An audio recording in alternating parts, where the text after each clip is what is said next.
గంపెడంత ఆశలు పెట్టుకుంది. ఆర్థిక కష్టాల్లో ఉన్న ఏపీని ఆదుకోవాలని ఇప్పటికే ఏపీ సీఎం చంద్రబాబు 2 సార్లు కేంద్రంలోని కీలక నేతలతో మాట్లాడారు.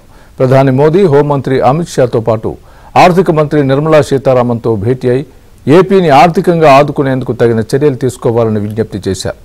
కేంద్ర ప్రభుత్వ పథకాల్లో వాటాను పెంచడంతో పాటు రాష్ట్ర మ్యాచింగ్ గ్రాంట్ కూడా తగ్గించే విధంగా చర్యలు తీసుకోవాలని చంద్రబాబు విజ్ఞప్తి చేసినట్టు తెలిసింది. ప్యాకేజీలు ఇస్తారనే ప్రచారాన్ని టీడీపీ, బీజేపీ కొట్టిపారేస్తున్న తరుణంలో ఏపీని ఆదుకునేందుకు పరోక్ష సాయం తప్పనిసరిగా చేస్తామని కేంద్రం హామీ ఇచ్చినట్లు కూడా తెలిసింది.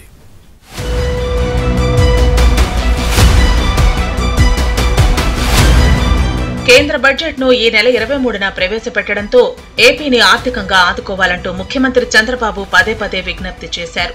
2019 నుంచి 2024 వరకు ఉద్యోగులకు జీతాలు ఇచ్చేందుకు కూడా వెతుక్కోవాల్సిన పరిస్థితి ఏపీలో నెలకొంది.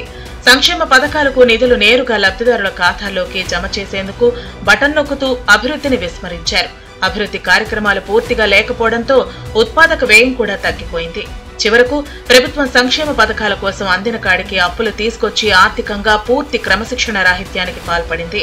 కేంద్రం నుంచి వివిధ పథకాల ద్వారా వస్తున్న గ్రాంట్లను కూడా మళ్లించడంతో కేంద్ర ప్రభుత్వం ఏపీలో 16 పథకాల అమలును నిలిపివేసింది. ఇక నిధుల మళ్లింపుపై సీరియస్ కూడా అయింది. బడ్జెట్ లో వివిధ శాఖలకు నిధులు కేటాయించడం, ఆ మొత్తాన్ని ఖర్చు చేయకపోవడం రాష్ట్రంలో గత 5 ఏళ్లుగా సర్వసాధారణమైపోయింది.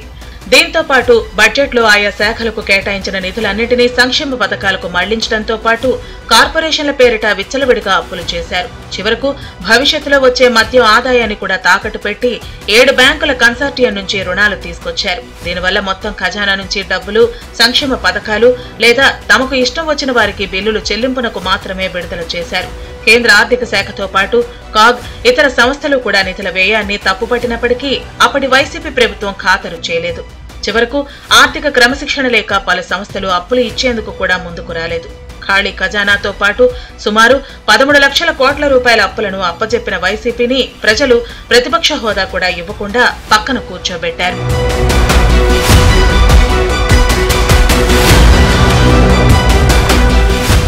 ఈ నేపథ్యంలో అధికారంలోకి వచ్చిన కూటమి ప్రభుత్వం ఖాళీ ఖజానాను చూసి బిత్తరపోయింది. ఎక్కడ చూసినా శాఖల్లో చిల్లి గవ్వ కూడా నిధులు లేవు. ఈ స్థితి నుంచి ఏపీ ప్రభుత్వాన్ని కాపాడాలని కేంద్రాన్ని సీఎం చంద్రబాబు విజ్ఞప్తి చేశారు. ముఖ్యంగా ఆంధ్రుల జీవనాడి పోలవరంతో పాటు ఏపీ రాజధాని అమరావతిని కూడా పూర్తిగా నిర్లక్ష్యం చేశారు. ఏపీలో ఉన్న పలు కేంద్ర ప్రభుత్వ ప్రాజెక్టులకు కూడా నిధులు ఇవ్వకుండా నిలిపివేశారు. ప్రస్తుతం ఈ ప్రాజెక్టులన్నింటినీ తిరిగి గాడిలో పెట్టాలని కేంద్రాన్ని చంద్రబాబు కోరారు. రాజధాని అమరావతి, పోలవరం ప్రాజెక్టులకు బడ్జెట్లో నిధులు కేటాయించాలని కూడా ఆయన విజ్ఞప్తి చేశారు. విశాఖ రైల్వే జోన్ కు నిధులు ఇచ్చేందుకు కేంద్రం సిద్ధం అయినప్పటికీ భూమి ఇవ్వకుండా సీఎం అడ్డు తగిలారని కేంద్ర మంత్రులే స్వయంగా చెప్పారు. 3 రాజధానుల పేరుతో అసలు రాజధానే లేకుండా చేశారని, తాము అధికారంలోకి వస్తే రాజధాని అమరావతిని అభివృద్ధి చేస్తామని బీజేపీ, జనసేన, తెలుగుదేశం ప్రకటించాయి. అందువల్లే కేంద్ర బడ్జెట్ లో ఏపీ రాజధాని అమరావతి, పోలవరం ప్రస్తావన ఉంటుందని కూడా రాష్ట్ర ప్రభుత్వం ఆశిస్తోంది. కేంద్రం పన్నుల్లో రాష్ట్రం వాటా నిధులు ఎంత వస్తాయనేది కూడా ప్రభుత్వం అంచనా వేసుకుంటోంది. వివిధ పథకాల కింద ఏపీ ప్రభుత్వానికి వచ్చే నిధుల కోటాను పెంచాలని కూడా ఏపీ ప్రభుత్వం ఒత్తిడి తీసుకొచ్చింది.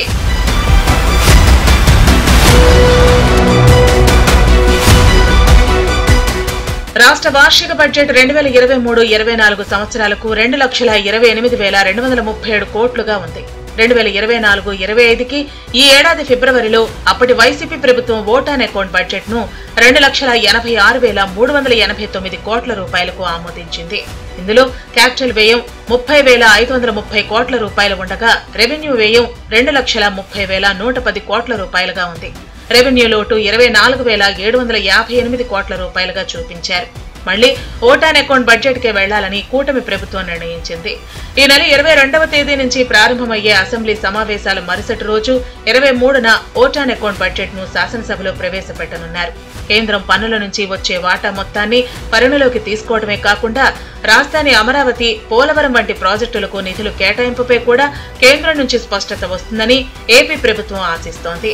జాతీయ రహదారులతో పాటు విశాఖ రైల్వే జోన్ వంటి ప్రాజెక్టులను వెంటనే గాడిలో పెట్టాలని ఏపీ ప్రభుత్వం కోరుకుంటోంది. దీంతో పాటు కేంద్రం వివిధ పథకాలకు ఇచ్చిన నిధులను వైసీపీ ప్రభుత్వం మళ్లించడంతో ఇప్పుడు కేంద్రంలోని ఆయా శాఖలు ఏపీకి మళ్లీ నిధుల కేటాయింపును నిలిపివేశాయి.